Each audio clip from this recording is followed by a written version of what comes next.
বন্ধুগণ, বিগত 17 বছরের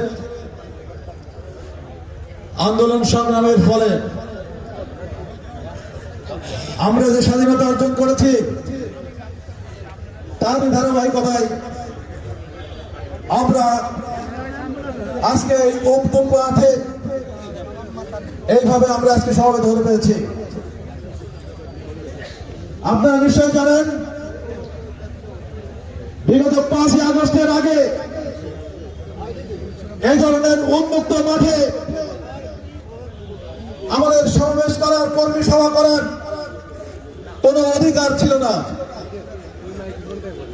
যার ফলশ্রুতিতে বিগত দিনে আমরা যে সভা সমিতি করেছি,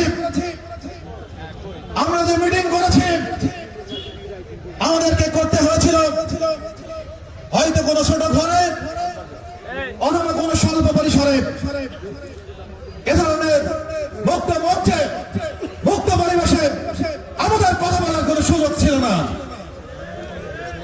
বিগত দিনে আমরা যখন কোন কর্মী সভা, কোন সম্মেলনের জন্য আমরা অনুমতি প্রার্থনা করেছিলাম, আমাদেরকে কখনোই এই ধরনের মাঠে, মুক্ত মঞ্চে, মুক্ত লাগাই সমাবেশ করার কোন অনুমতি আমাদেরকে দেওয়া হয়নি।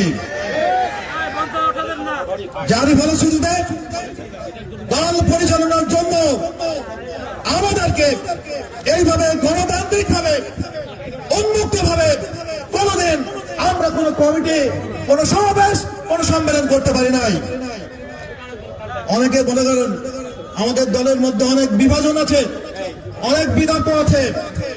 আমি বলতে চাই, ছোটখাটো যে বিভাজন, বিতর্ক আপনারা দেখতে পান, সেটা ছিল শুধুমাত্র এই কমিটি গঠনের প্রক্রিয়া নিয়ে, নেতা নির্বাচনের প্রক্রিয়া নিয়ে, আর কোন বিষয়ে নয়। আমরা বলতে চাই, আমরা যদি এই ধরনের উন্মুক্ত পরিবেশে সবাইকে নিয়ে সম্পূর্ণ গণতান্ত্রিক ভাবে আমরা যদি নেতা নির্বাচন করতে পারি, আমরা যদি কমিটি গঠন করতে পারি, তাহলে আমাদের এই দলের মধ্যে আর কোন বিভাজন থাকবে না ইনশাআল্লাহ। পুনর্গঠন করতে দিন।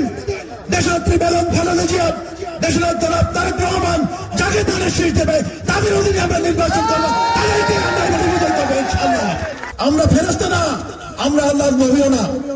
আমাদের ভুল হতে পারে, কিন্তু আমাদের চেষ্টা প্রচেষ্টার মধ্যে কোনো ফাঁকিবাজি নেই, কোনো ফাঁক নেই, কোনো ভিন্ন উদ্দেশ্য নেই, কোনো খারাপ উদ্দেশ্য নেই, সম্পূর্ণ ভালো উদ্দেশ্য নেই।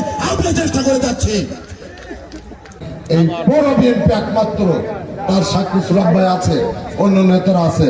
আমরা কোনোদিন ব্র্যান্ডেড হতে দিইনি পৌর বিএনপিকে। সেইটা সুরাবের, এই গ্রুপ সুরাবের, এই গ্রুপ মেহেদুল আমির, এই গ্রুপ জাকির সরকারের, এই গ্রুপ আমকের, কুষ্টিয়া পৌর বিএনপি প্রত্যেকের প্রতি শ্রদ্ধা রেখে, প্রত্যেকের অস্তিত্ব, প্রত্যেকের নেতৃত্ব মেনে একটা আলাদা স্বতন্ত্র অবস্থান আজ পর্যন্ত ধরে রেখেছে একমাত্র তৃণমূলের এই শক্তি ছিল বলে।